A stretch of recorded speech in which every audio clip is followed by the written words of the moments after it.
Kumain ka na ba, Brenda? Kumusta mga bata? Tulog na ba? Kuya, dumating ka na po pala. Nasa itaas na po silang lahat. Baka nanonood ng TV kasi tapos na silang gumawa ng assignments. Mabuti naman kung ganon. Halika, sabayan mo ako maghapunan. Nako, tapos na po akong kumain. Sumabay ako sa mga bata. Hintayin ko na lang po na matapos kang maghapunan, kuya. Hindi pa naman ako naghuhugas sa mga plato eh. Sayang naman. Akala ko masasabayan mo ako. Pero sige na nga. Kakain pa rin ako kasi paborito ko itong niluto mong ulam. Ang sarap mo pa naman magluto ng kaldereta, Brenda. Alam mo, pwede ka na mag-asawa. Maaasahan ka sa mga gawaing bahay eh. At magaling ka rin mag-alaga ng mga bata. Mahaba ang pasensya mo. Nako, hindi pa po ako pwedeng mag-asawa, Kuya Rene. May obligasyon pa po ako sa pamilya ko sa probinsya. Bakit? Panganay ka ba sa inyong magkakapatid? Hindi po, pero yung ate kasi namin maagang nag-asawa, tapos sunod-sunod po ang pagbubuntis. Kaya ikaw ang sumunod sa dapat ay responsibilidad ng ate mo? Opo, Talaga palang maaasahan ka, Brenda. Lalo tuloy akong humanga sa'yo. Maswerte ang mapapangasawa mo. salamat po. Salamat din sa'yo. Hindi kami nagkamali ni Lorna na kunin ka namin para makasama ng mga bata dito sa bahay. Parami yatang nakain ko. Ang sarap mo kasi talagang magluto, Brenda eh. Isang tipid ng ngiti na lamang ang itinugon ng dalaga sa among lalaki. Maingat niyang kinuha ang platong pinagkainan nito at sinimulan na ang paghuhugas. Si Rene naman ay lumabas na ng kusina para puntahan ng mga anak nito. Nasa itaas din ang kwarto ni Brenda, kahaning ng silid ng mga bata. Ang kwarto naman ng mag-asawang amo niya pati na rin ang banyo ay nasa ibaba. Bago umakyat ay naglinis muna ng katawan ng dalaga at nagpalit ng pantulog. Nang mapadaan sa sala, ay nagulat si Brenda na makasalubong si Rene na tanging pang ilalim na saplot lang ang suot. Hindi naman yun ang unang beses na nakita niyang halos subad na ang among lalaki. Pero hindi pa rin maiwasang mailang ni Brenda. Huwag mong sabihin naiilang ka pa rin kapag nakikita mo kung ito lang ang suot ko, Brenda. Akala ko pa naman sanay ka na. Ang mga bata nga sanay na sa akin eh. Pasensya na po. Sa edad ko kasi ngayon hindi ko po nakita si tatay sa ganyang itsura. Mahigpit po siya sa pananamit lalo na sa aming mga babaeng anak. Hindi na ako nagtataka. Ganun talaga sa mga probinsya. Pero dapat, masanay ka na. Lalo't nandito ka na sa lungsod. Hindi po yata ako masasanay talaga. Sige po, aakyat na po ako. Maaga pa po ako bukas dahil maghahanda pa po ako ng almusal ninyo ng mga bata. Sandali lang, Brenda. Pwede bang mamaya ka na umakyat? May sasabihin lang sana akong importante sa'yo. Tungkol po saan, kuya? Halika, maupo ka muna rito sa sofa. Hindi ka ba nangangalay? Kanina ka pa nakatayo eh, habang nag-uusap tayo. Hindi na po. Sanay naman akong nakatayo. Ano po ba yung importanteng sasabihin niyo sa akin? Kasi Brenda, may aaminin ako sa'yo. Alam mo bang matagal na kitang gusto? Po? Naku, kuya. Baka lasing ka po kaya ko ano-anong sinasabi mo. Seryoso ko, Brenda. Kasi ang ganda mo. Morena, matangkad, sexy. At hindi lang yun, masipag ka at masarap magluto. Kaya pati mga anak ko, gustong gusto ka. Kilabutan naman po kayo. May asawa ka na, Kuya Rene, at may mga anak. Nandito lang po ako para magtrabaho. Brenda, relax ka lang. Huwag ka matakot. Wala naman akong gagawing masama sa'yo eh. Pero gusto talaga kita, Brenda. Gustong gusto kita. Tama na po. Ayoko mawala ng respeto meron ako para sa'yo, Kuya Rene. Kaya please lang po, tigilan niyo na yung kalokohang sinasabi niyo. Brenda! Brenda, sandali lang. Mag-usap muna tayo. Sorry, huwag ka matakot sa akin. Magpapaliwanag ako sa'yo. Sa kabila ng mga pagtawag ng amo, walang lingon-likod na nagmamadaling umakyat si Brenda pa itaas papunta sa kwarto niya. Hindi makapaniwala ang dalaga sa mga narinig mula sa among lalaki. Magkahalong takot at galit ang nararamdaman niya ng mga oras na yon. Hindi tuloy napigilan ni Brenda na humagulgol pagdating sa loob ng kwarto niya. Padapa siyang humiga sa kama at isinubsob ang mukha sa unan habang umiiyak. Hindi niya na malayang nakapasok na pala si Rene sa loob ng kanyang silid. Nagulat si Brenda at napabalikwas ng bangon nang marinig na nagsalita ang amo mula sa likuran niya. Brenda, magpapaliwanag ako. Sorry kung natakot kita kanina. Pwede naman natin pag-usapan to ng maayos eh. Lumabas na po kayo. Baka makita kayo ng mga bata tapos ganyan ang itsura nyo at nandito sa loob ng kwarto ko. Ayokong mag-isip ng masama ang mga alaga ko. Huwag kang mag-alala. Sumilip ako sa kwarto nila. Kanina pa sila tulog. Tayong dalawa na lang ang gising, Brenda. Lumabas na po kayo, Kuya Rene. Isasarado ko ng pinto dahil inaantok na rin po ako. Brenda, kung papayag ka maging girlfriend ko, hindi natin ipaalam sa asawa ko. Susuportahan kita, pati ng pamilya mo sa probinsya. Ganun kita kagusto, Brenda. Pakiramdam ko nga, mahal na kita. Kung hindi mo nirerespeto ang asawa at mga anak mo, ibahin mo po ako. Napakabuti sa akin ni Ate Lorna. Hindi ko siya magagawang lokohin. Erika, Ano ba? Bitawan niyo po ako, Kuya Rene! Dahil hindi na halos maawat ni Rene si Brenda sa pag-iyak, napilitan itong bitiwan ng dalaga at lumabas ng kwarto. Naiiwan namang masama ang loob ng dalaga. Hindi niya akalaing lihim pala siyang pinagnanasaan ng among lalaki at sinasamantala nitong wala ang amo niyang babae para pagtangkaan ang pagkababae niya. Halos 1 taon na ring naninilbihan doon si Brenda at maayos naman ang samahan nila. Pati ang mga bata ay napamahal na rin sa kanya. Ang isa pa sa nagustuhan ng dalaga, maayos magpasahod ang mag-asawa.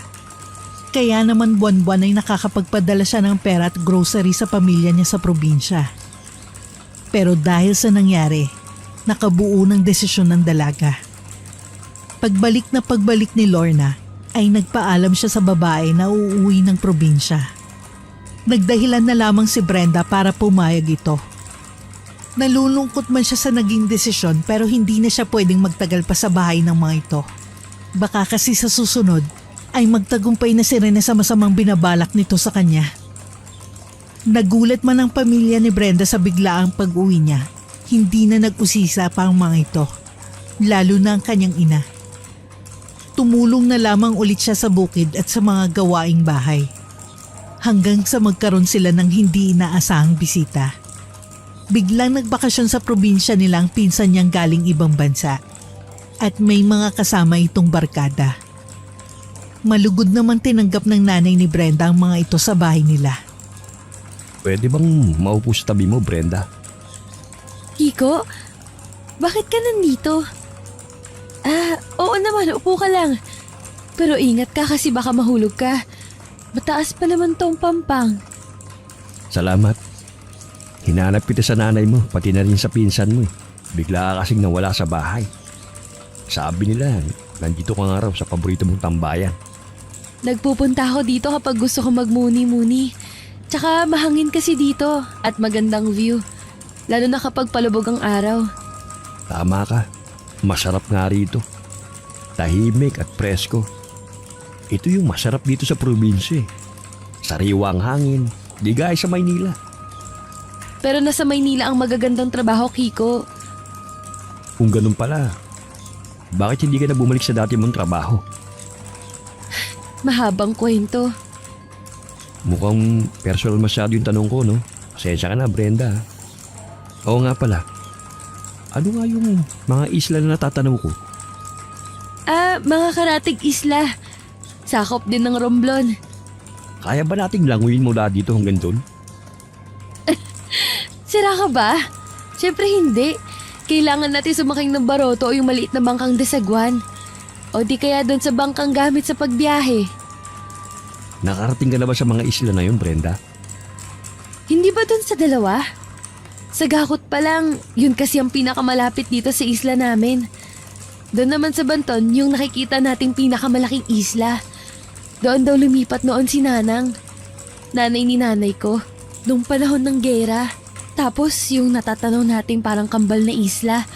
Yun naman ang Dos Hermanas. Dos Hermanas? Oo, Kiko. Ang magkapatid na isla. Sina Carlota at Isabel. Sabi ni na tatay, daungan daw ng mga aswang. Kaya pinagbawalan kaming puntahan ng Dos Hermanas. Ha? Aswang? Oo, Kiko. Siguro hindi ka naniniwala sa mga aswang. Kasi laking syudad ka eh. Ano bang itsura ng sinasabi mong aswang? Hindi pa naman ako nakakakita ng aswang. Maaga kasi kami natutulog nung mga bata pa kami.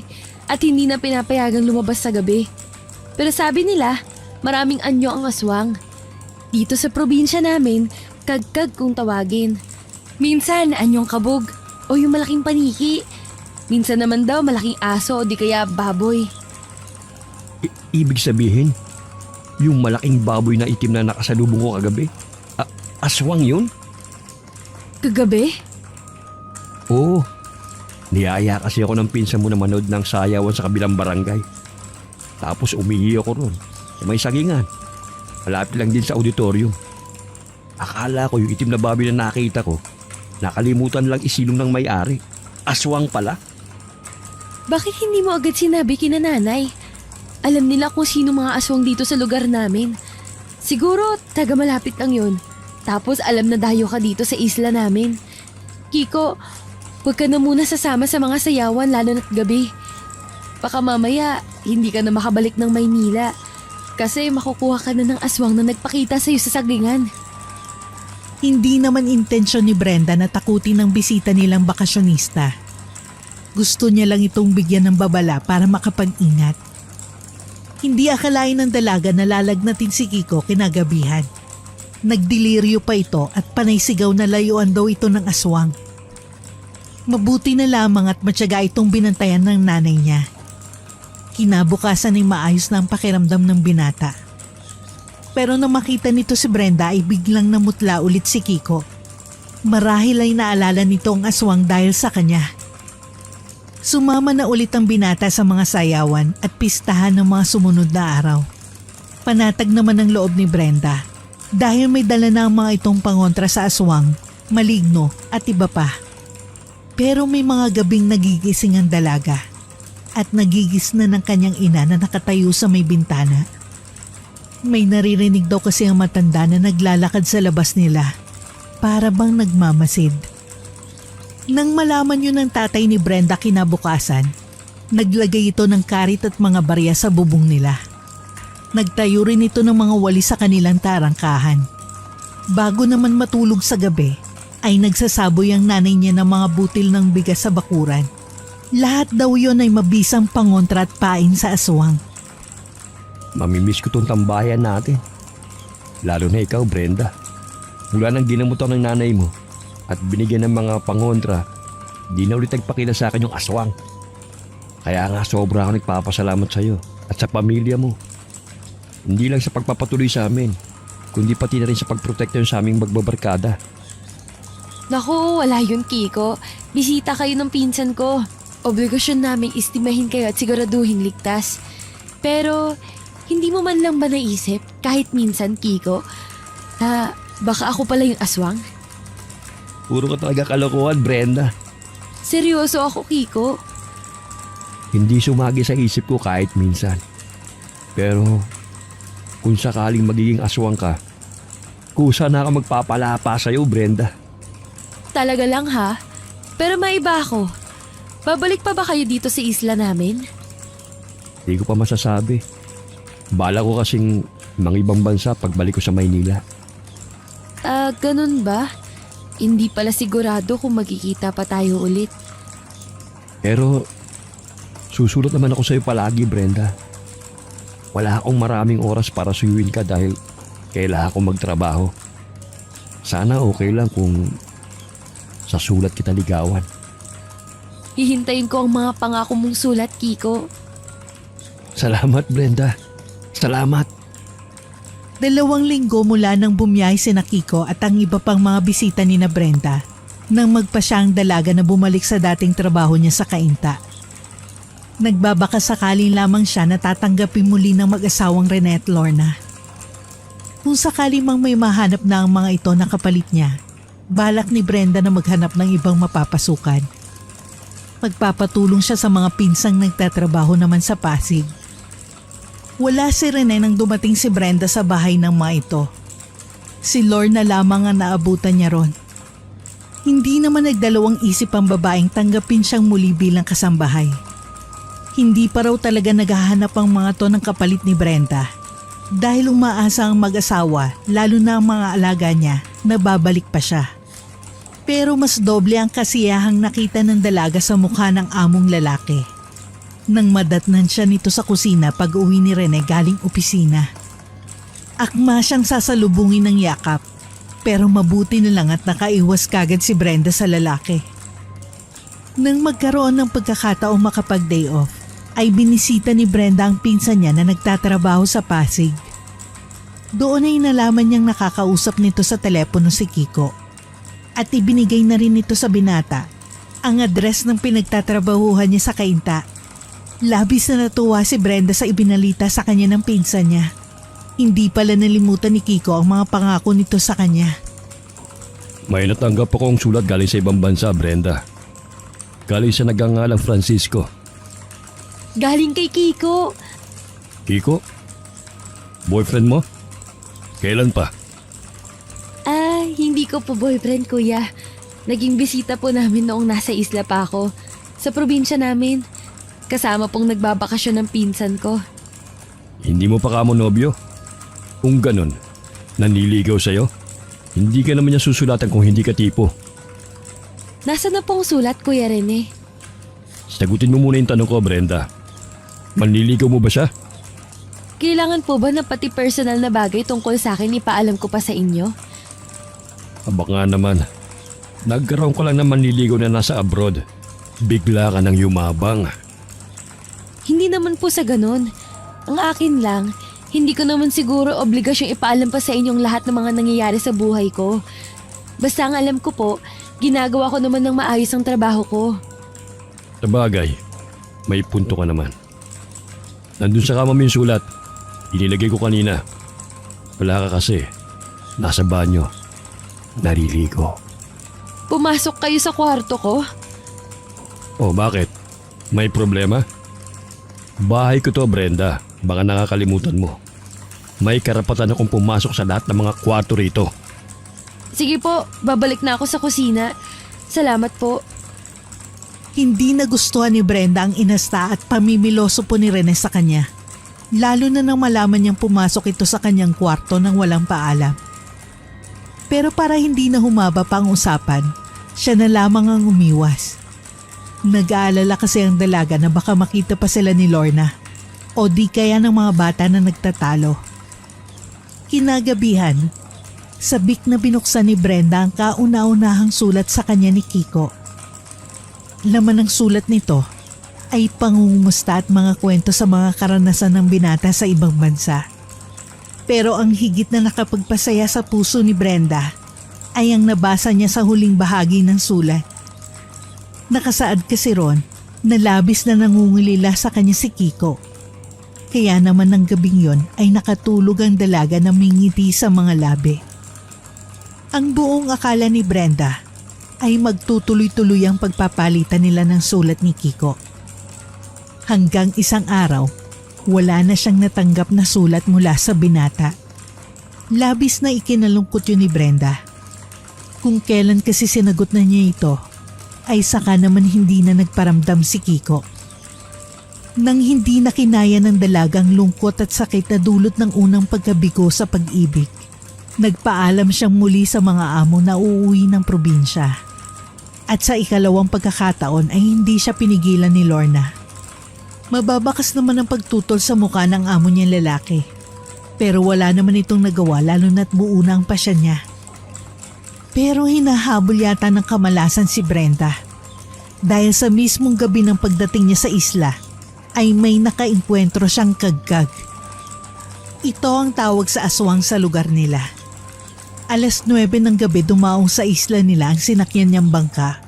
Halos inaabot kasi ng 13 oras ang biyahe. Dahil matarik ang daan papunta sa bahay nila, hindi na nag-arkila pa ng motorsiklo si Brenda. Wala ring sumundo sa kanya dahil biglaan lang ulit ang pag-uwi niya. Backpack lamang ang dala ni Brenda na naglalaman ng mahalagang gamit, kasama na ron ng kanyang wallet.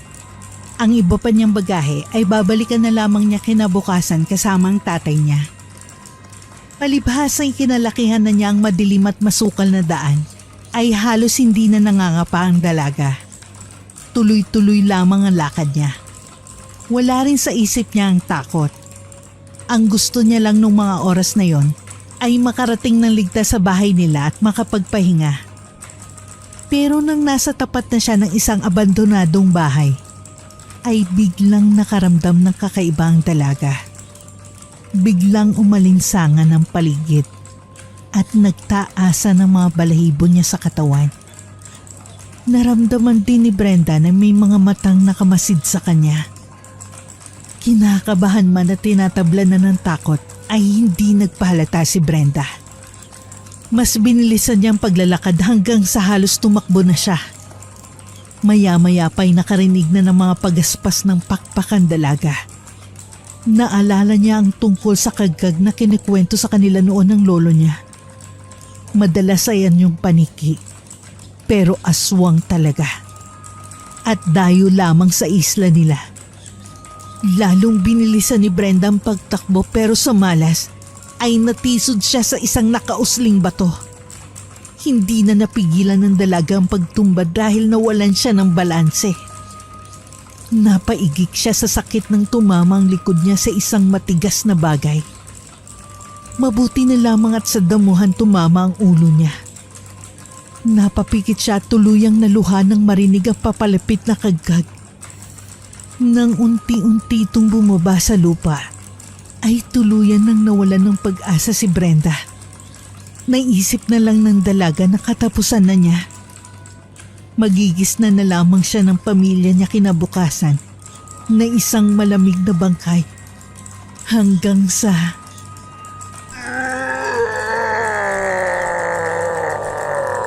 Sa wakas, natsyempohan din kita kagkag ka!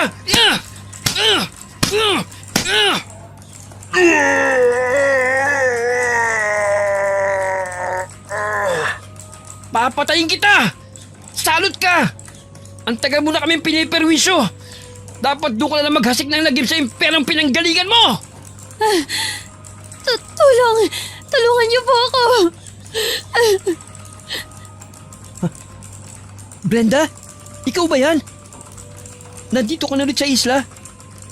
Nandito ka na ulit sa isla? Teka, baka makatakas tong aswang. Diyan ka lang. Akong bahala sa'yo. Sino? Jun? Ikaw ba yan? Ako nga to. Sandali lang, Brenda. Jun! Anong nangyayari sa'yo?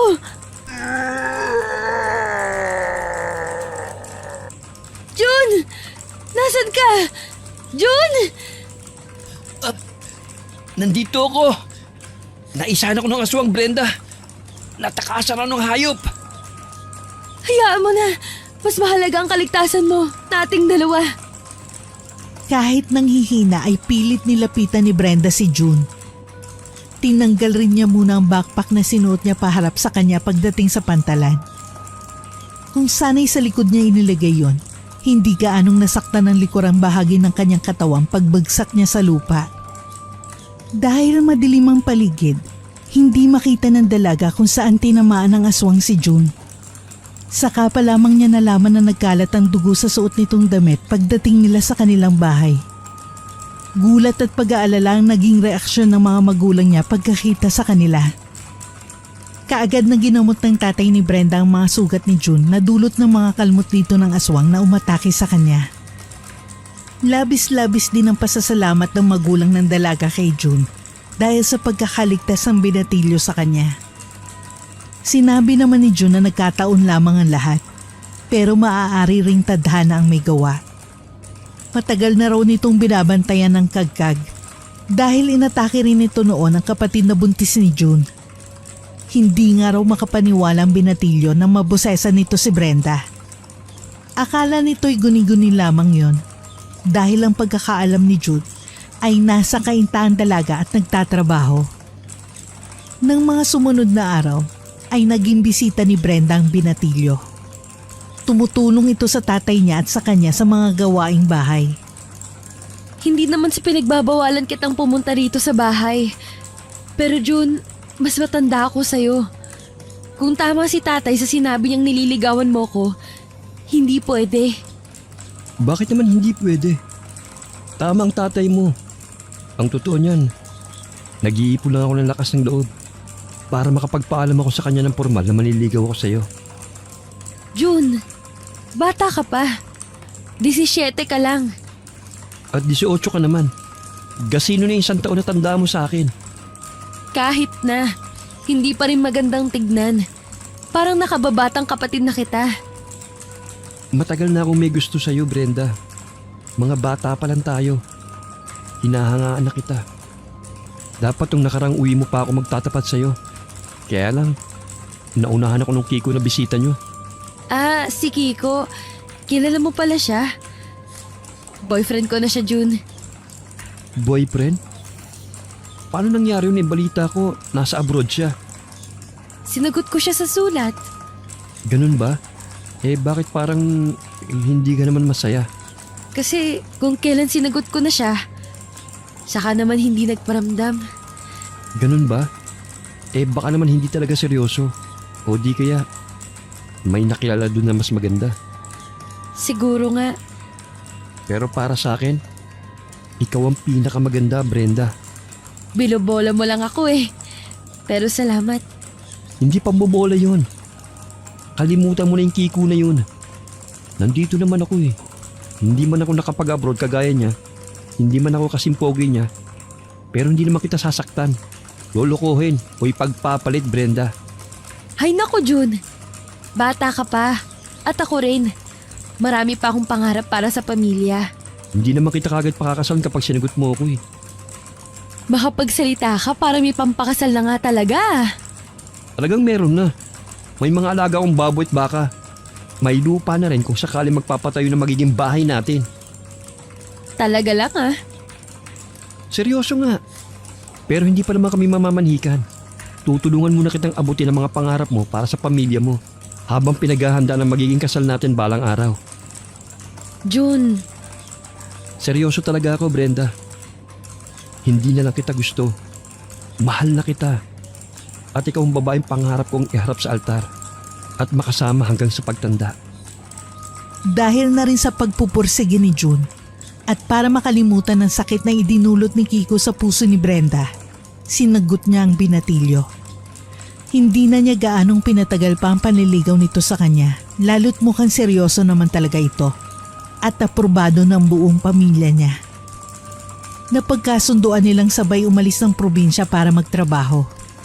Sa tulong ng pinsan niya sa Pasig, ay nakapasok si Brenda sa isang mayamang pamilya sa Maynila bilang kasambahay. Si June naman ay kinuhang panadero ng tiyuhin nitong may panaderya sa Batangas.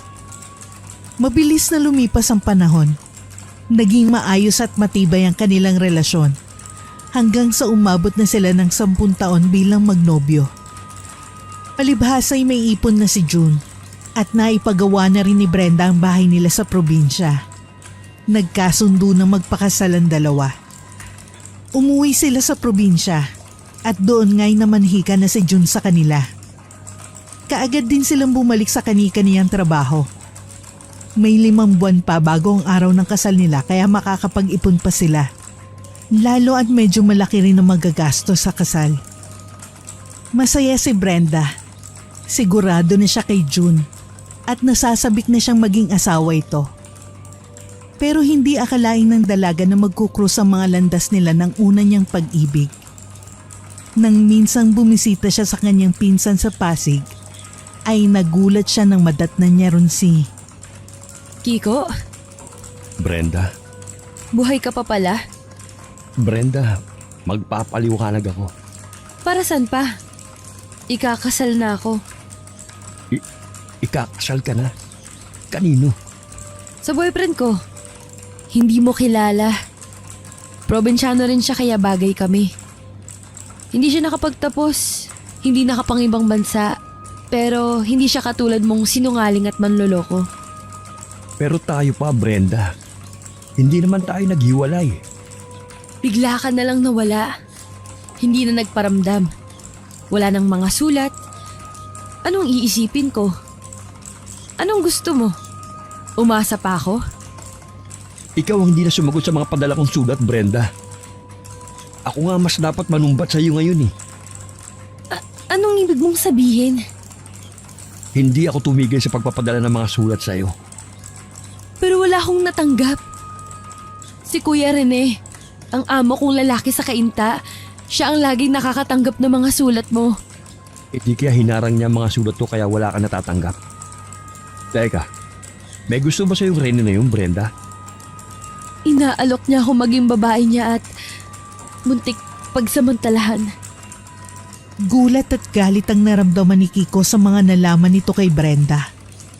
Ang dalaga naman ay nanghina na mapagtantong si Rene ang may kagagawa ng lahat.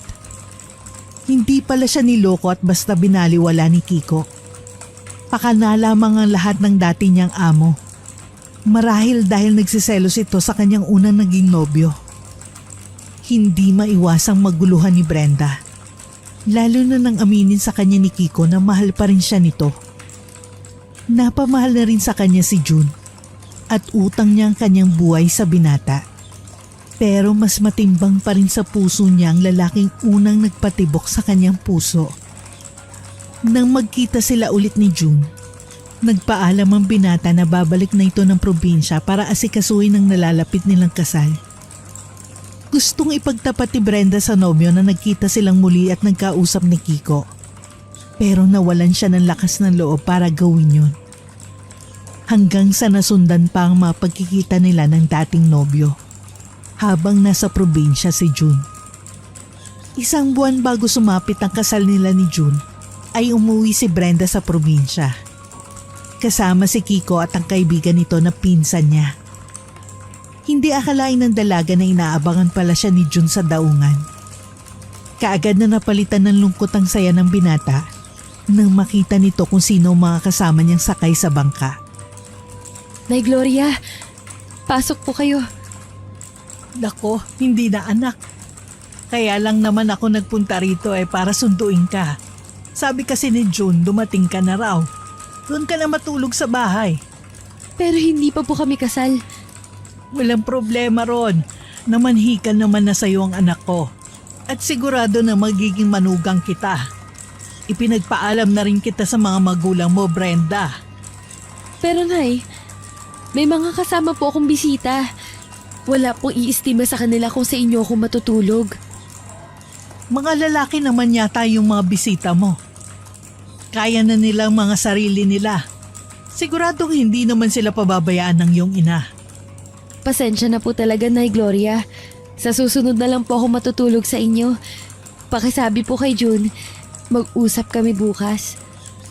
Sige, kung talagang hindi kita mapipilit na sumama sa akin sa bahay, hayaan mo't ipapaabot ko kay June ang bilin mo. Pakisabi rin sa mga bisita mo, lalo na dun sa matangkat at gwapo, na mag-iingat sila dito sa lugar natin. Malakas ang pang-amoy ng aswang sa mga katulad nilang dayo. Parang may pagbabanta sa mga huling salita ni Aling Gloria. Pero hindi na lamang yun pinagtuunan ng pansin ni Brenda. Bukod sa pagod siya sa biyahe, nalibang din ng dalaga sa naging kwentuhan nila mag-anak kasama ang mga bisita niya pagkatapos nila maghapunan. Pero hindi agad dinalaw ng antok ng gabing yun si Brenda. Nag-aalala kasi siya kina Aling Gloria at June. Naalala niya kung paanong bumalatay sa mukha ng nobyo ang matinding kalungkutan nang makita nitong kasama niya si Kiko. At yun din ang unang beses na tinanggihan niya ang magiging biyanan sa simple nitong kahilingan. Sinubukan pa ring matulog ni Brenda. Pero eksaktong pagpikit niya ay may lumagabog sa bubong nila. Noong unay inakala ng dalaga na pusa lamang yon. Pero nang maging sunod-sunod at palakas ng palakas ang mga lagabog, ay nabahala na siya. Dahan-dahang bumangon sa katring higaan ng dalaga at nakiramdam sa paligid. Maya-maya pa ay napansin niyang parang binubutas ng kung anumang nilalang na nasa labas ang bubong na yero sa tapat ng higaan niya. Dahil sa malakas na ingay, ay nagising na rin ang tatay niya pati ang kanyang ina at mga kapatid. Tanging ang pinsan lang niya at si Kiko ang hindi nagising. Talagang bagsak ang mga to dahil sa pagod sa 13 oras na biyahe. Narinig ni Brenda na napamura ang kanyang ama at nabanggit ang pangalan ng ina ni June na labis niyang ipinagtaka. Dahil likas na matapang ang ama ni Brenda, walang takot itong lumabas ng bahay dala ang itak na bagong hasa.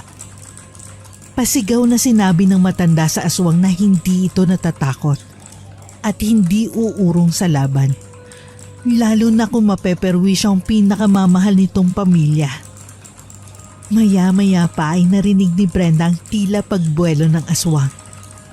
Mabilis itong lumipad palayo at hindi na rin ito hinabol pa ng tatay niya. Pagbalik ng matanda sa loob ay makahulugan itong tiningnan ng nanay niya. Sa kasabay halos ang dalawa na bumaling sa kanya.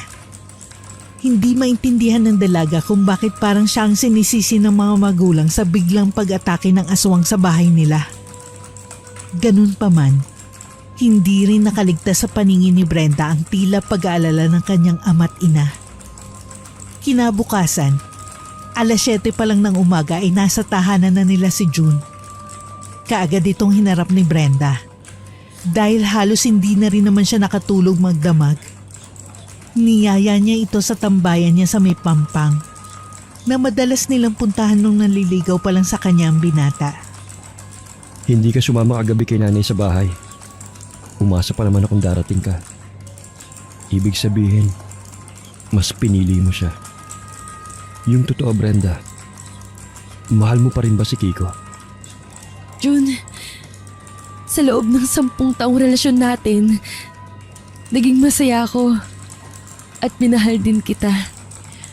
Kaya lang, nung makita ko ulit si Kiko, Napagtanto mong mahal mo pa rin siya. Na mas mahal mo pala talaga siya. kung inaalala mong baka umurong ako sa kasal natin, hindi mangyayari yun. Handa pa rin ako magpakasal sa'yo. Kahit labag sa kalooban mo. Maayos na lahat. Kasal na lang natin ng kulang. May bahay na tayo. Handa na ang mga ninong, ninang at abay. Hindi rin tayo magiging masaya kung sakali, Brenda. Dahil ibang naman ang puso mo. Kaya kahit masakit sa akin, kahit sobrang mahal kita, handa ako magparaya. June, Seryoso ako. At huwag kang mag-alala. Sikreto lang natin ang tungkol dito. Ayokong pag-usapan nila tayo. Lalo ka na. pero June, hindi mo naman kailangan gawin yun. Okay lang ako. Kaya ko to. Kakayanin ko. Siguro, hindi talaga tayong para sa isa't isa. Basta ipangako mong magiging masaya ka, Brenda. Hindi halos makapaniwala si Brenda sa naging desisyon ni June. Noon niya napatunay na wagas talaga ang pag-ibig nito para sa kanya. Kagaya ng pangako ng binata, walang nakaalam tungkol sa paghihiwalay nilang dalawa. Hindi rin naman nagtagal sa probinsya sina Brenda dahil ilang beses nakainkwentro ng aswang si Kiko. Parang punteriya talaga itong patayin na labis silang ipinagtataka. Ayaw namang isipin ng dalaga na may kinalaman doon si June dahil sigurado siyang wala naman itong lahing aswang. At kung sakaling meron man, hindi rin gagawin yun ni June dahil ito mismo ang maayos na nakipaghiwalay sa kanya. Pagbalik ng Maynila ay nagsama na sina Brenda at Kiko. Nagpakasal din sila sa West bago siya bumalik sa trabaho. Ayaw mang maglihim ni Brenda sa pamilya niya Pero wala siyang ibang pagpipilian kundi ilihim muna sa mga ito ang tungkol sa kanila ng asawa niya. Ang pinsan niya sa Pasig at ang pinsan niyang kaibigan ni Kiko ang mga naging saksi sa lihim nilang pagpapakasal. Pero kabaliktaran ng hiling ni June sa kanya ang naging kapalaran ni Brenda. Sa halip na maging masaya dahil masinunod niya ang tinitibok ng puso, ay naging miserable ang buhay niya sa piling ni Kiko. Bukod sa halos siya na ang bumubuhay sa lalaki, nalulung pa ito sa ipinagbabawal na gamot. At ang masaklap, ay nagdala pa ito ng mga babae sa inuupahan nilang bahay. Magsisiman si Brenda, huli na ang lahat. Nang magkaroon ng sapat na lakas ng loob, ay iniwan niya si Kiko. Nag-focus na lamang siya sa trabaho at pamilya sa probinsya. Nang ipagtapat niya sa mga ito ang naging maling desisyon, halos ilang buwan din siyang hindi kinibo ng nanay niya. Hanggang sa sumulat ito at sinabing napatawad na siya. Noon nagpa siyang magbakasyon muli sa probinsya si Brenda. Nabalitaan niyang binata pa rin si June, pero ilang taon nang hindi umuwi ron ng binata. Nahiling na lang ng dalaga na sana'y naghilom na ang sugat sa puso nito, nadulot ng pagiging salawahan niya. Hindi inaasahan ni Brenda na masasalubong niya si Aling Gloria sa daan nang minsan naglalakad siya pauwi galing sa pagsisimba. Nahihiyang initian niya ang matanda at kinumusta. Pero hindi ito tumugon. At sa halip ay matalim siyang tinitigan na nagdulot ng kakaibang kilabot sa buong pagkatao niya. Kinagabihan, halos hindi makakain si Brenda. Namamaga ang lalamunan niya na ultimong lugaw ay hindi niya malunok. Tinubuan din siya ng kakaibang mga pantal sa katawan at naglalagas ang buhok. Kaagad na umalis ang nanay niya kahit 10 oras ng gabi. Pagsapit ng 12:00 ay unti-unti na naging maayos ang pakiramdam ng dalaga. Pagbalik ng nanay niya, nalaman ni Brenda na si Aling Gloria palang umaswang sa kanya. Hindi pa rin siya napapatawad ng matanda sa ginawa niya sa anak nitong si June. Noon din na pagtagpi-tagpi ng dalaga ang mga engkwentro nila ni Kiko sa aswang. Kinabukasan, nagpasama si Brenda sa kanyang mga magulang sa bahay ni na Aling Gloria. Personal at taus-puso siyang humingi ng tawad dito. Sinabi niyang maayos naman sila naghiwalay noon ni June at pinagsisihan niya ang desisyon na sa iba magpakasal. Pero huli na ang lahat. Siningil na siya ng karma. Nangako rin siya sa matanda na mananatiling sekreto lang ang natuklasan niyang tunay na pagkatao nito. Bago umalis doon si Brenda, ay nakamit na rin niya sa wakas ang pagpapatawad ng muntikan na niyang maging biyanan.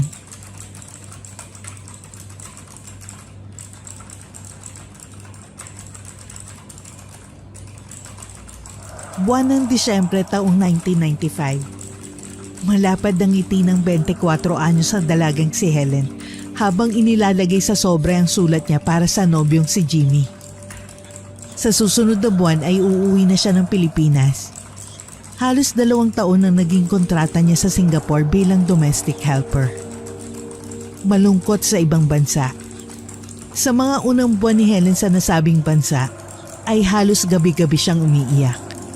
Dahil sa labis na pangungulila sa kanyang nobyo at pamilyang naiwan sa Pilipinas. Pero nang tumagal ay nasanay na rin siya. At inisip na lamang na para rin sa mga ito ang kanyang mga paghihirap at sakripisyo. Mabilis na lumipas ang mga araw. Hanggang sa namalayan na lamang ng dalagang nakabalik na pala siyang muli sa bayang Sinilangan. Doon siya dumiretso sa inuupahang bahay ni Jimmy at ng ate nitong si Feli. Mahigpit na nagyakapan ng magkasintahang ilang taon ding nawalay sa piling ng isa't isa. Ipinasok ni Feli si Helen sa supermarket kung saan nagtatrabaho ang babae. Doon din nagtatrabaho si Jimmy. Kaya naman lalong naging masaya si Helen hanggang sa sumapit ang araw ng mga puso. Kabilang ang dalaga sa mga nobyang umaasa at naghihintay ng regalo at pagbati mula sa mga nobyo nila. Jim? Saan mo nabili tong bulaklak? Mukhang mamahalin ah. Fresh flowers na bouquet? Ang bango ng amoy. Yan ba? Naku, hindi sa akin yan, Len. Kay Ate Feli yan. Naiwan lang dito sa kwarto ko. Galing yan sa maniligaw niya. Ganun ba? Akala ko pa naman. Oo nga pala. Saan tayo pupunta mamaya paglabas galing trabaho? May pupuntahan kaming birthday party ng isang kaibigan ko eh. Pasensya ka na, Len. Nakalimutan kong palang sabihin sa'yo. Ayos lang naman, Jim. Pero di ba 14 ngayon? Valentine's Day? Sa 5 taong relasyon natin, ngayon mo lang ako hindi binati. Okay lang naman kung nakalimutan mong bumili ng regalo. Medyo nagtatampo lang ako kasi parang nakalimutan mong may Helen kang dapat batiin ngayong araw ng mga puso. Pasensya na talaga, Helen. Huwag kang magtampo. Hindi na ako makakaatras sa lakad namin eh. Kasi naka-oo na ako dun sa kaibigan ko nung 1 linggo pa. Hayaan mo, babawi ako sa'yo. Ibig sabihin, hindi pala kita kasabay na uuwi mamaya? Baka may lakad din si Ate Feli. Ihahatid muna kita bago ako tumuloy sa pupuntahan ko. Talaga? Salamat naman. Sige na, pinapayagan na kita. Pero huwag ka magpapakalasing doon pag may inuman ha. At huwag ka rin gaanong magpapagabi ng uwi. Hintayin kita. Huwag mo na akong hintayin. Matulog ka na kapag inaantok ka ha. Lalo't maaga na naman tayo bukas. Masama pa rin ang loob ni Helen sa nobyo, pero pinilit niya mag-focus sa trabaho. Napakarami pa namang tao kapag ganong may mahalagang okasyon. Gaya ng pangako ni Jimmy, inihatid muna siya nito sa inuupahan nilang bahay. Nagpalit din kasi ng damit ang binata. At dahil may sariling lakad din si Feli, naiwang mag-isa sa bahay si Helen. Hindi na lamang nagsaing ang dalaga dahil wala naman siyang ganang kumain. Nang mainip ay sumilip siya sa kwarto ng nobyo. Nakita niyang naroon pa rin ang bulaklak na ayon kay Jimmy ay bigay na manliligaw ni Feli. Matapos linisin ang kalat doon, lumabas si Helen sa kwarto ng nobyo. Bit-bit ang bulaklak, dumiretso siya sa kusina at ipinatong yun sa mesa. Pero nagulat si Helen dahil tinanong siya ni Feli pagdating nito kung bigay ba ni Jimmy sa kanya yung bulaklak na nasa mesa. Hindi agad nakasagot ang dalaga. Maya-maya ay nagmamadali siyang bumalik sa kwarto ng nobyo. Nagtataka na sundan na lamang siya ng tingin ni Feli. Nang gabing yon, kahit alam ni Helen na masamang makialam ng personal na gamit ng iba, hinalungkat niya ang gamit ng nobyo. At doon ay natuklasan niyang may kapenpal pala ito sa Canada. Tila gumuho ang mundo ni Helen na mapagtantong para sa iba ang bulaklak na nakita niya sa kwarto ni Jimmy.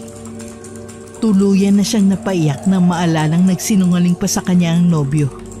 At ginamit pa nito ang nakatatandang kapatid sa panluloko nito sa kanya. Ano bang pag-uusapan natin at dito pa tayo nagpunta sa park? Talagang nagbago ka na nga, Jimmy. Kahit sa mga simpleng pasyalan, mukhang ayaw mo na akong kasama. Hindi naman sa ganun. Parang ang seryoso mo lang kasi. Kailan pa, Jim? Kailan mo pa ako niloloko? Helen, Huwag ka na magsisinungaling ulit dahil alam ko na ang totoo. Sabi mo kay Ate Feli yung bulaklak.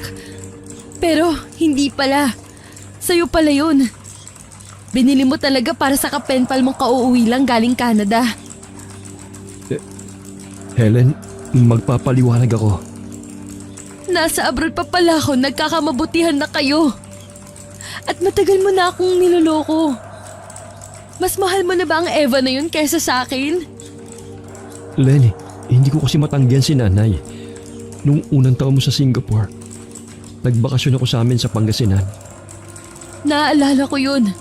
Nabanggit mo sa isa mong sulat sa akin. Pinilit ako ni nanay na ligawan si Eva. Citizen na kasi siya sa Canada. Botong-boto sa kanya si nanay. Kasi kaibigan niyang nanay ni Eva. Sabi ko nga ayoko kasi malaking agwat ng mga edad namin. 38 na siya at ako naman 25. At isa pa, may nobya na ako. Sinabi ko naman yun kay nanay. Pero hindi pa naman ako kilala at nakita ng pamilya mo maliban kay Ate Feli. At wala rin akong laban kay Eva. Kasi kahit ng ibang bansa rin ako, katulong naman. Huwag ka na magtampo. Ikaw naman ang mas mahal ko eh. Mas mahal? Ibig sabihin, mas mahal mo na nga si Eva? Helen, Hindi ko akalaing magagawa mo sa akin to, Jimmy. Sasayangin mo ang 5 taong relasyon natin para lang sundin ang kagustuhan ng nanay mo. magkikita kami ni Eva bukas. Nandito na siya sa Maynila. Tumawag si nanay kahapon sa akin at sinabing bumiyahe ng araw si Eva. Magkikita kayo? Oo, Len. Hindi ko pwedeng biguin si nanay eh. Alam mo namang mahina ang puso niya. Hayaan mo, kapag nagkita na kami ni Eva bukas, sasabihin ko na sa kanya ang lahat. Mahirap kasing ipaliwanag sa sulat kaya bala kong sa personal na magtapat sa kanya para hindi na rin siya umasa. Dahil ikaw naman talaga nag-iisang laman ng puso ko.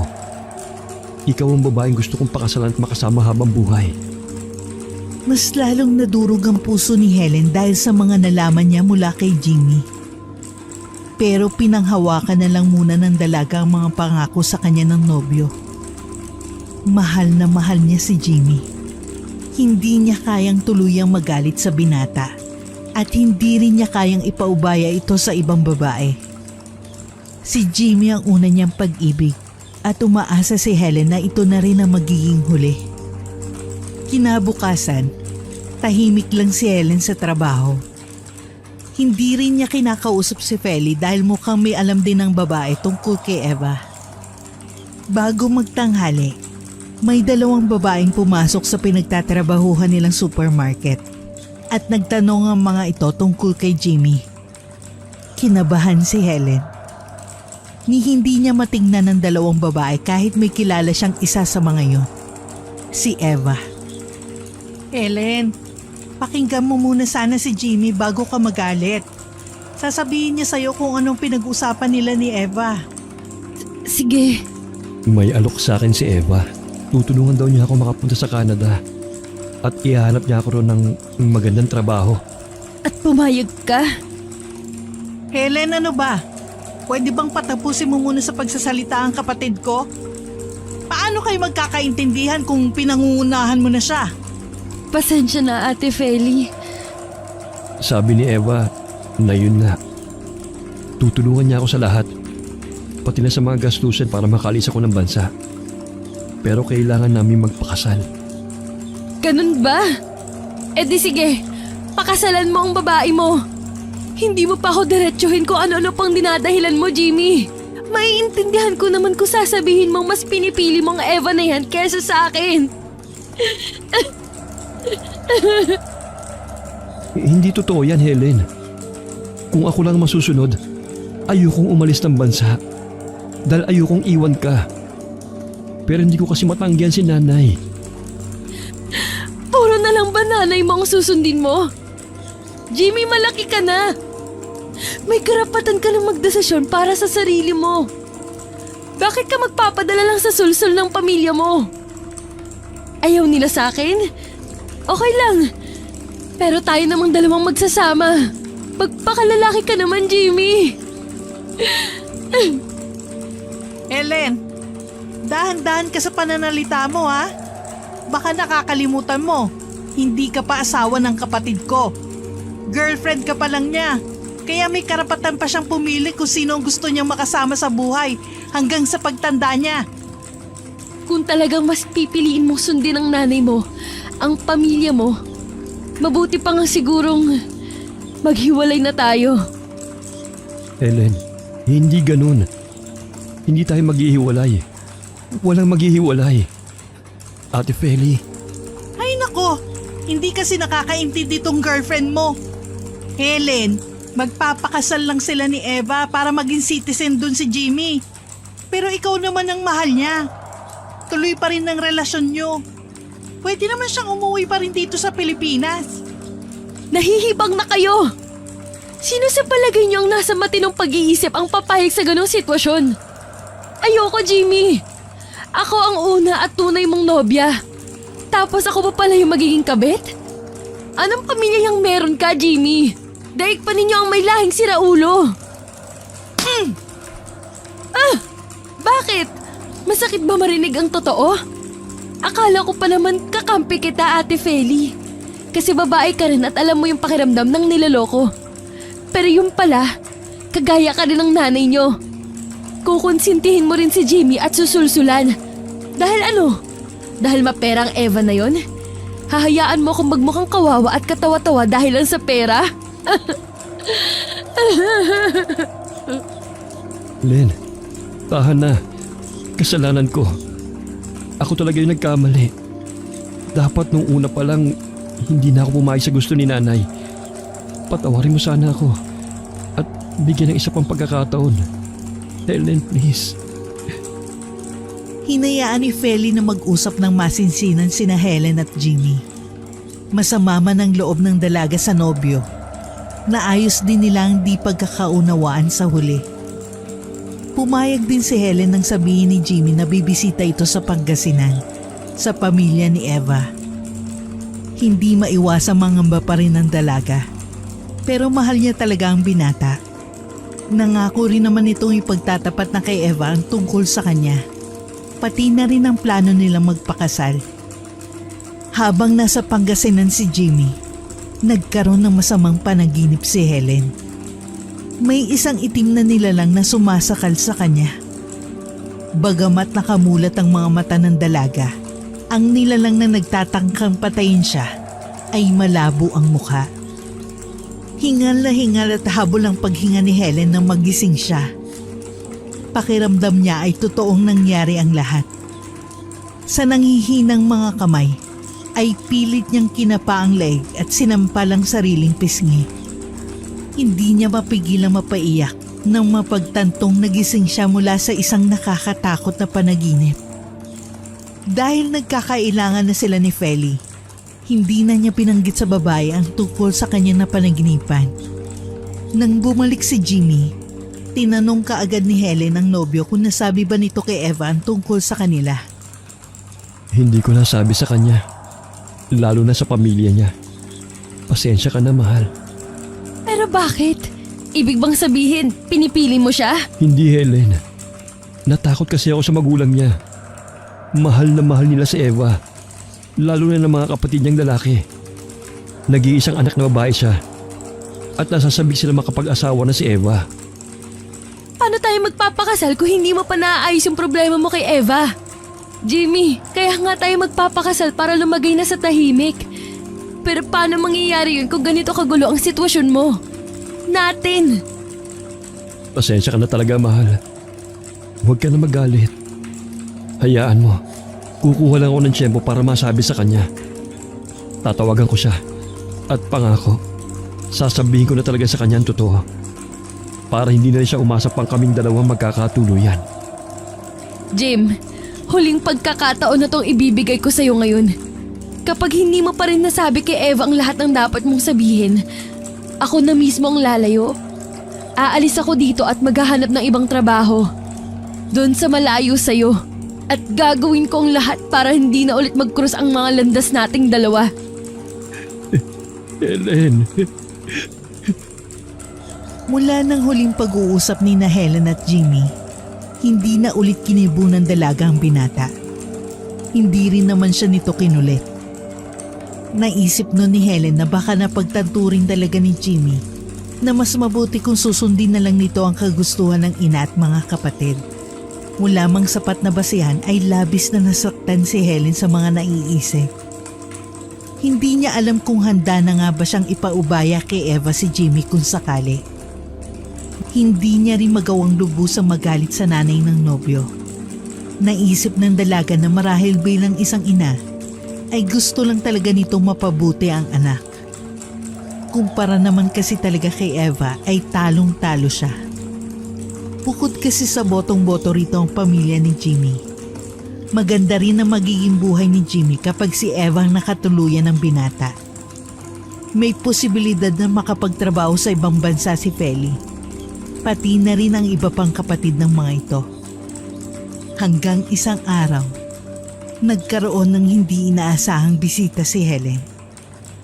Magandang umaga. Dito ba nakatira si Feli? Oo, dito nga. Kaya lang wala siya eh. Hindi kasi sabay ang day off namin. Okay lang. Hindi naman talaga siya ang sadya ko rito. Ikaw si Helen, tama? Bakit alam mo ang... Eva. Ako si Eva. Pwede bang pumasok tayo sa loob? Gusto sana kitang makausap, Helen. Sige, alika, pasok ka. Salamat. Okay din pala tong inuupahan yung bahay. At ang ganda mo pala, Helen. Salamat. Hindi rin ako magtatagal kaya hindi na ako magpapaligoy-ligoy pa. Alam ko na ang lahat. Tinawagan ako ni Jimmy nung isang araw. Nasabi na pala niya sa'yo. Oo, Helen. Nung una nagulat ako. Nasaktan. Nagalit. Pero pinakinggan ko pa rin ang paliwanag niya. Alam mo, maswerte ka kay Jimmy. Pero ngayon nakita na kita, masasabi kong mas maswerte siya sa'yo.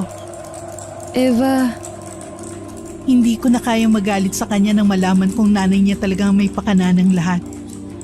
Nakonsensya ako at hinahangaan kita. Hindi lahat mananatili pa rin pagkatapos malamang may ibang babaeng taong mahal nila.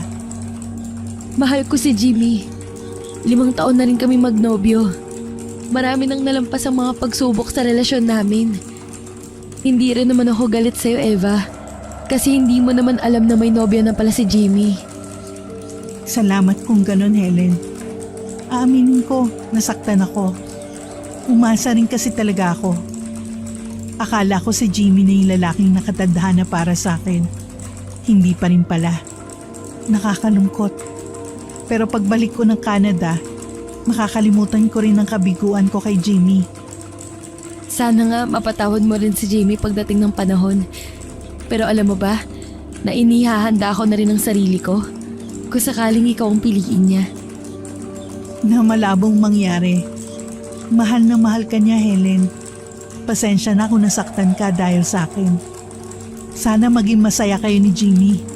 At sana, ano man ang mga pagsubok na dadaan pa sa pagsasama ninyo, wag na wag kang bibitaw.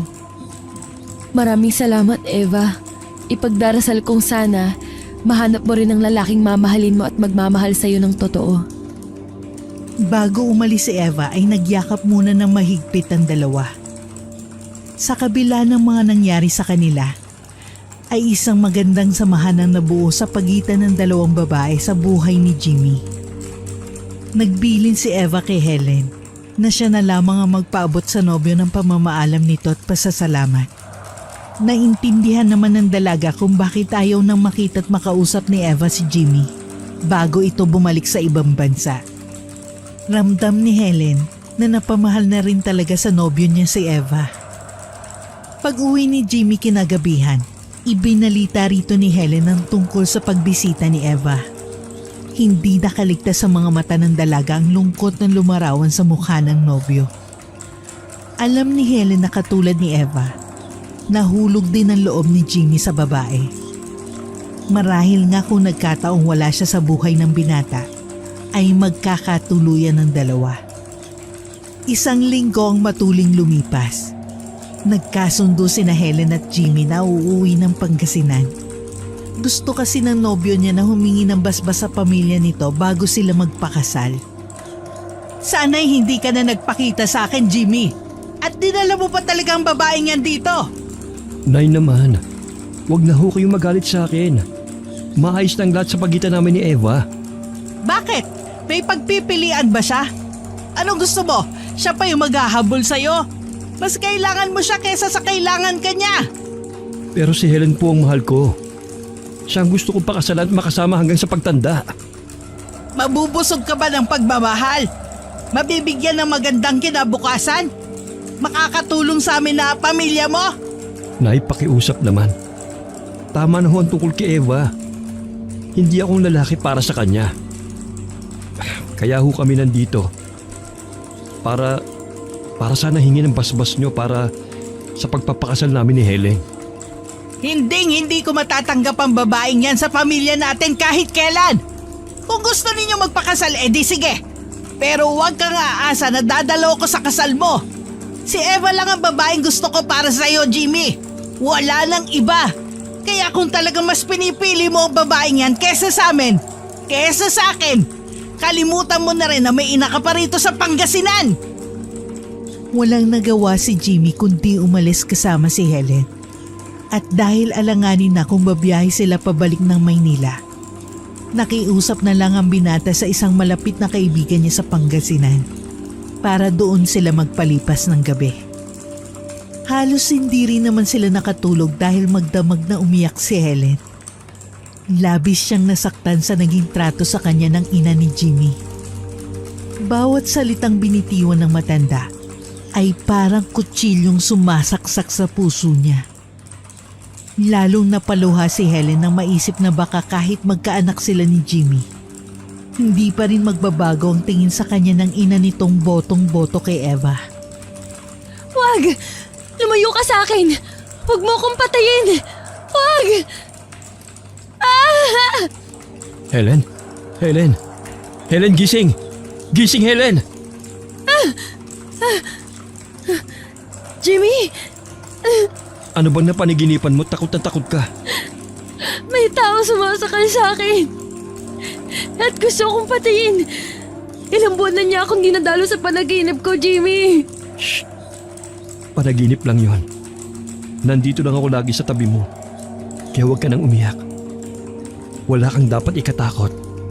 Pero parang totoo. Pakiramdam ko may gusto talagang pumatay sa akin. Natatakot ako, Jimmy.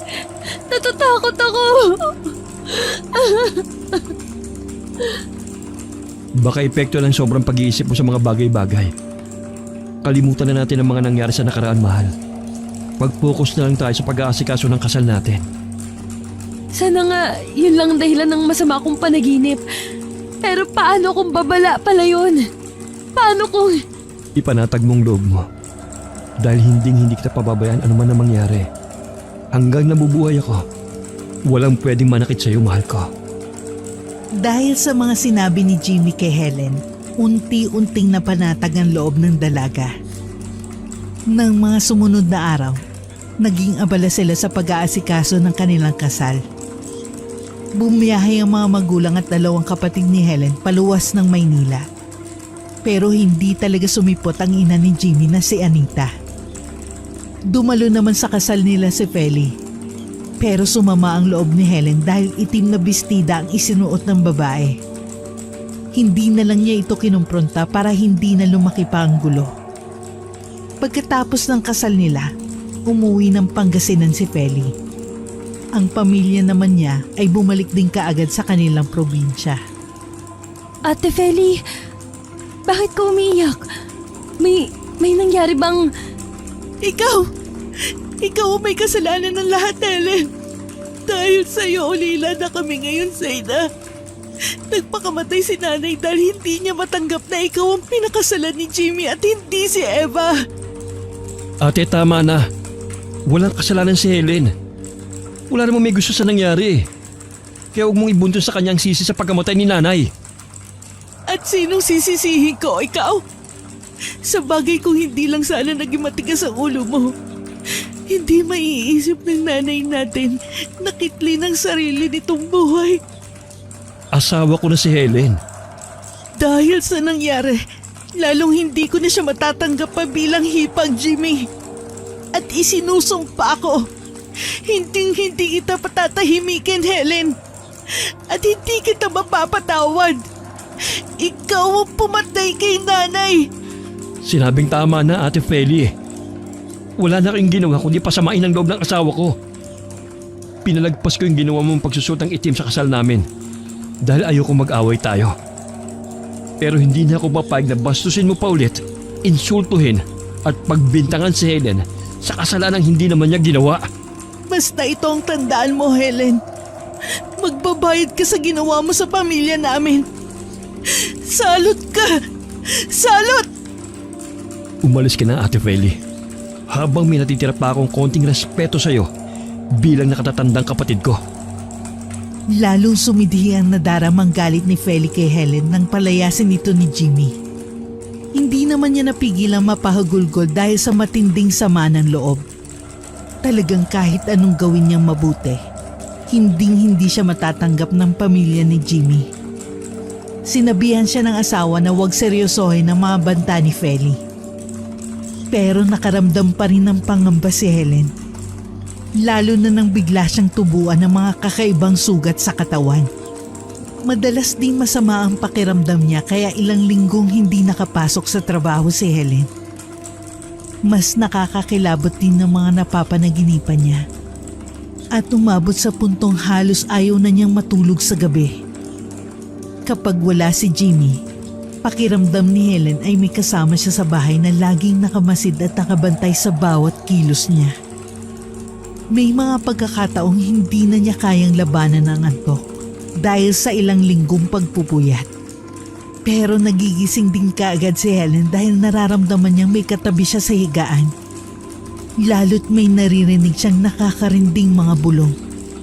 Kapag ganong mga pagkakataon, napapasigaw ng malakas si Helen habang nakatakip ang mga kamay sa magkabilang tenga niya. Dahil sa mga kakaibang nararanasan, nagpa siya si Helen na umuwi muna ng Iloilo para magpatingin sa kakilala nilang albularyo. Sumang-ayon naman si Jimmy sa naging desisyon niya. Sinamahan siya nito pauwi sa kanilang probinsya.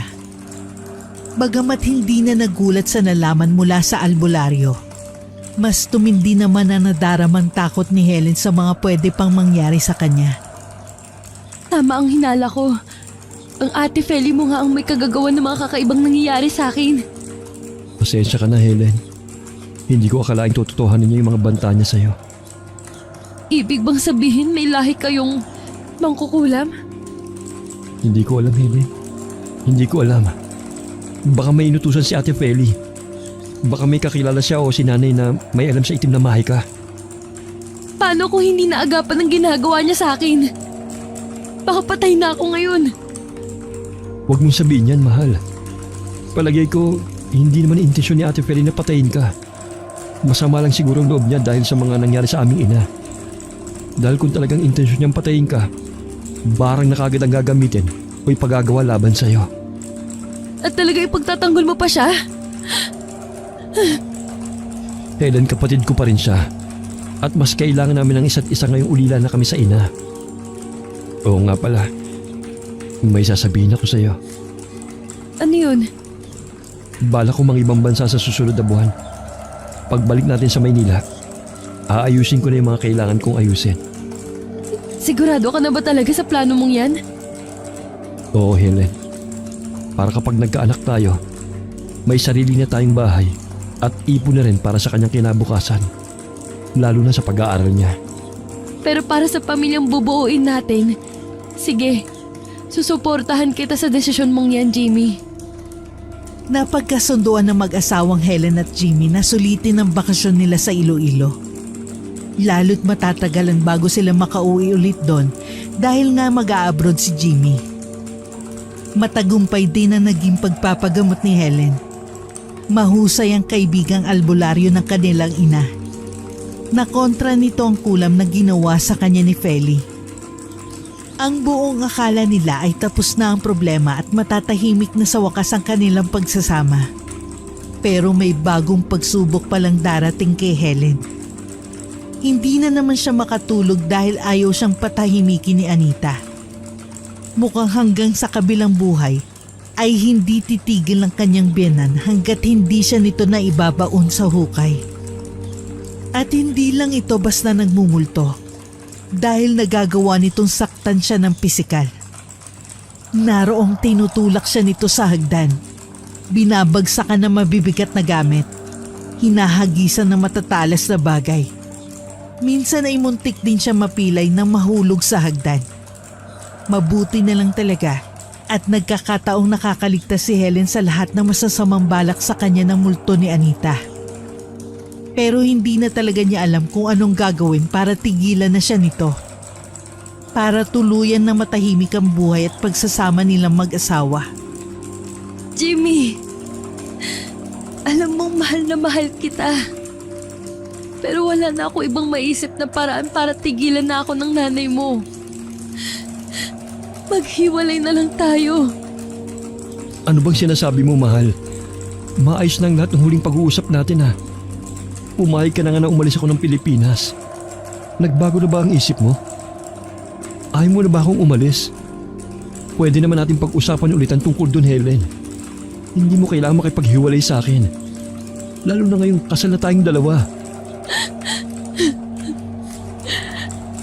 Ang nanay mo, hindi niya pa rin ako tinitigilan.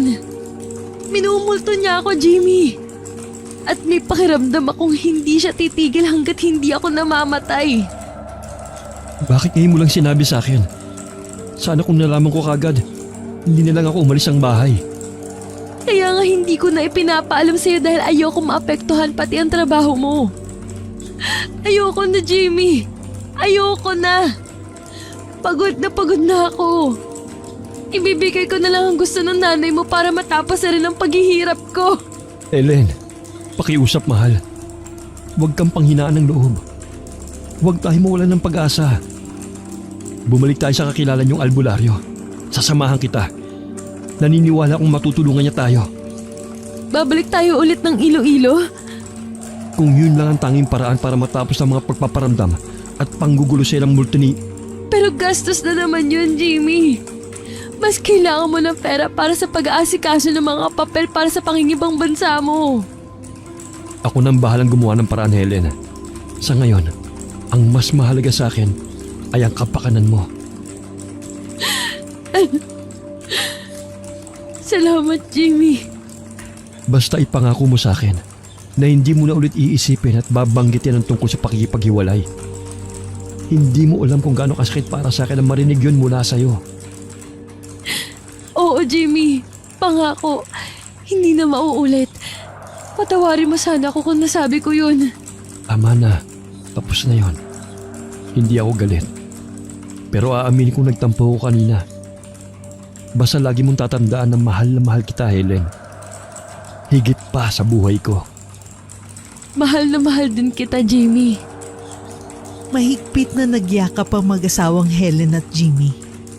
Nang gabing yun, mahimbing siyang nakatulog sa tabi ng asawa.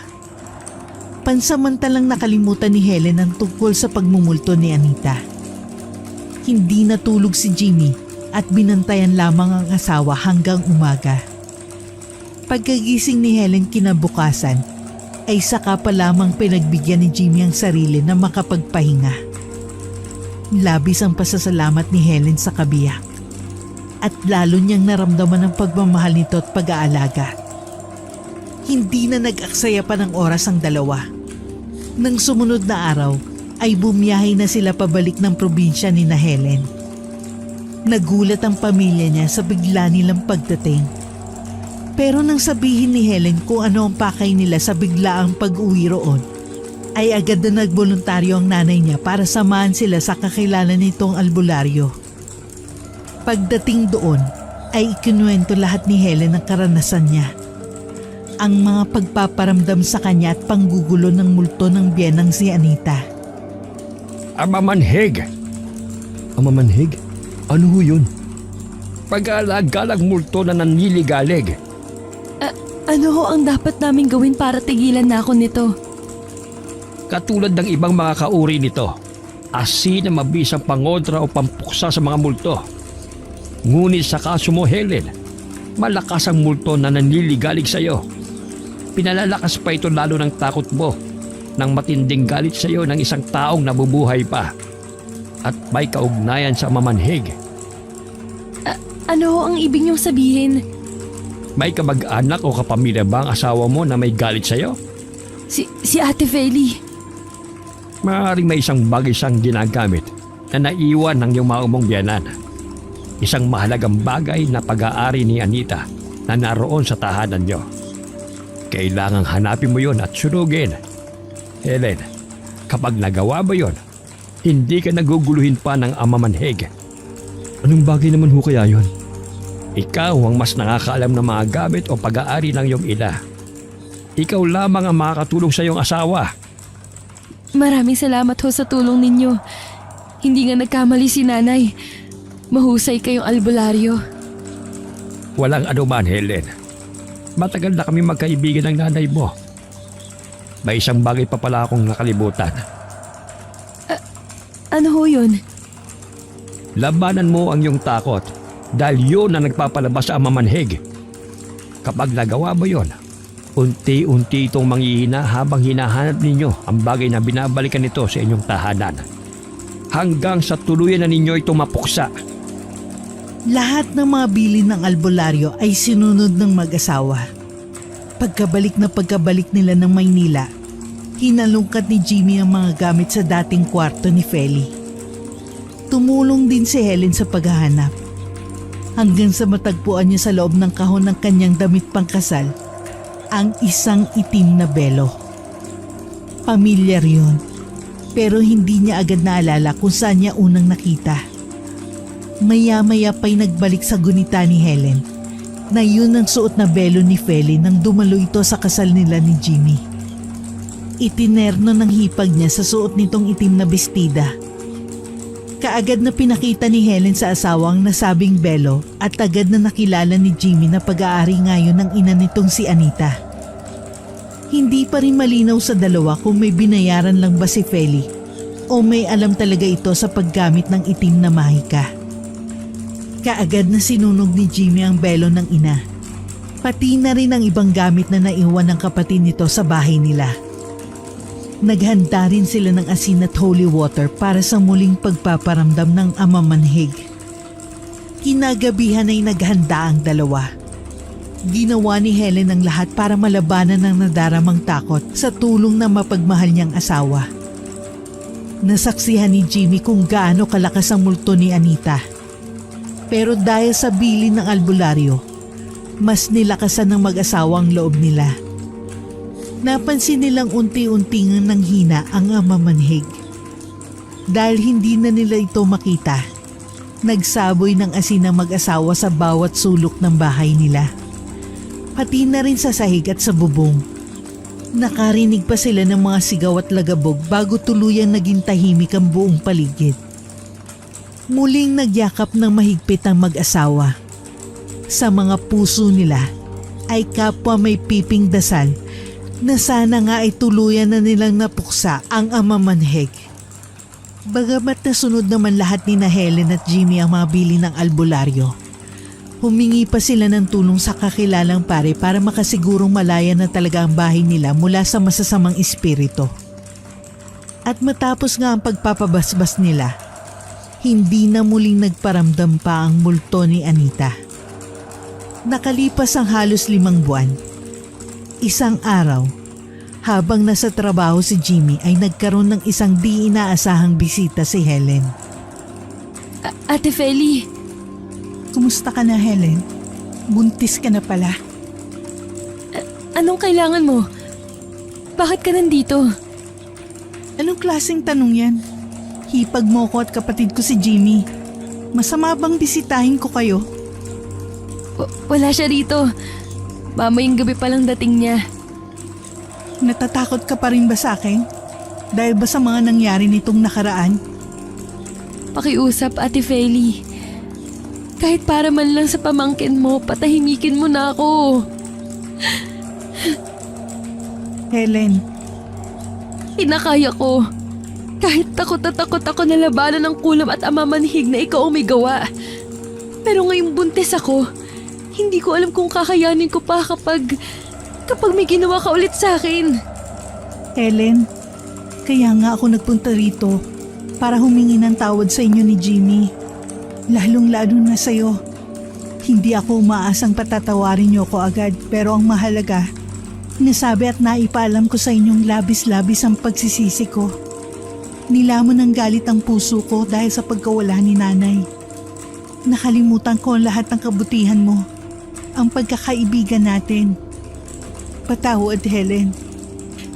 Alam kong ang sama-sama kong tao. Pero sana dumating yung araw na mapatawad niyo rin ako ng kapatid ko. Kami ni nanay. Ate Feli.